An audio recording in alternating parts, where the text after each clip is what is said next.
김정숙 여사가 경남 양산경찰서를 찾아 1인 시위자를 고소했습니다. 그동안 대리인을 통해 고소를 해왔기에 직접 고소한 사례는 이번이 처음인데요. 김 여사 측은 시위자 A씨가 김 여사를 향해 욕설을 냈고 집 앞에서 커터칼을 들고 있었다며 협박 혐의로 고소했습니다. 자신이 A씨에게 협박을 당했다 밝힌 B씨는 A씨가 본인을 향해 커터칼을 좌우로 휘두르고 욕설을 했다고 주장했습니다. 하지만 당시 A씨는 펼침막 설치 등 작업을 하는 중이었고 칼을 손에 쥐고 있었지 휘두르지 않았다며 반박했습니다.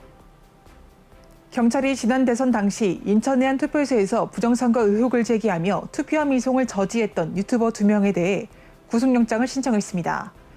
또 같은 혐의로 유튜브 채널 가로세로 연구소 소속 유튜버들 4명에 대해선 불구속 입건했습니다. 구속영장이 발부된 유튜버들의 구속 전 피의자 신문은 오늘 오후 2시 인천지법에서 열렸으며 구속 여부는 오후 늦게 결정될 것으로 보입니다. 감사원이 오는 9월 통계청 감사에 착수할 가능성이 높은 것으로 파악됐습니다. 문재인 정부가 진행한 소득주도 성장 정책으로 오히려 소득 격차가 늘어났다는 통계가 나오자 문재인 정부는 당시 통계 신뢰성을 문제 삼은 바 있습니다. 이에 감사원은 누구의 책임을 묻는 게 아닌 일반적 절차라며 감사를 준비하고 있는 상황이라고 밝혔습니다. 검찰이 박지원 전 국가정보원장과 서훈 전 국가안보실장의 자택, 국정원, 국방부 사무실 등 10여 곳을 동시다발적으로 압수수색했습니다.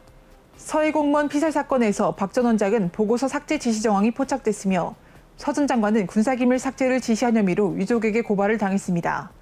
검찰은 압수물 분석을 끝내는 대로 소환 조사에 나설 방침입니다. 박지원 전 국정원장은 검찰이 30분간 압수수색을 해 가져간 게 휴대전화와 수첩 5개가 전부라며 그분들이 굉장히 예의를 갖춰 특별한 불만은 없다고 밝혔습니다. 하지만 박 전 원장은 국정원을 향해 개혁한 저를 정치적 잣대로 고발하고 조사하고 압수수색하는 것은 이해할 수가 없다며 끝까지 싸우겠다는 생각을 하고 있다고 밝혔습니다. 검수완박에 반발하는 검찰을 강하게 비판하며 경찰국 설치를 반대했던 참여연대. 그 참여연대의 운영위원으로 활동해온 양홍석 변호사가 참여연대를 탈퇴했습니다. 양 변호사는 최근 참여연대의 입장은 그냥 이해하고 넘어가긴 어려운 수준과 상태라며 어쩌다가 참여연대가 가졌던 다양성에 대한 존중이 문재인 정부를 거치면서 특정 정치 집단에 대한 맹목적 추종으로 변하게 된 것인가라며 한탄했습니다. 북한이 하반기 한미연합훈련을 앞두고 극초음속 미사일 등 여러 종류의 미사일 발사를 준비 중인 동향이 포착됐습니다. 2달간 잠잠하던 도발이 재개될 가능성이 커지고 있습니다. 인하대학교 내에서 또래 여학생을 성폭행한 뒤 건물에서 추락시킨 남학생의 휴대전화에 당시 상황이 일부 녹음된 것으로 확인됐습니다. 반항하는 여학생의 음성 뒤 쾅 하는 추락음이 들렸고 남학생의 욕소리가 녹음됐습니다. 하지만 가해자가 고의로 밀친 것이 아니라고 주장하며 살인 혐의 적용은 어려울 듯 보입니다.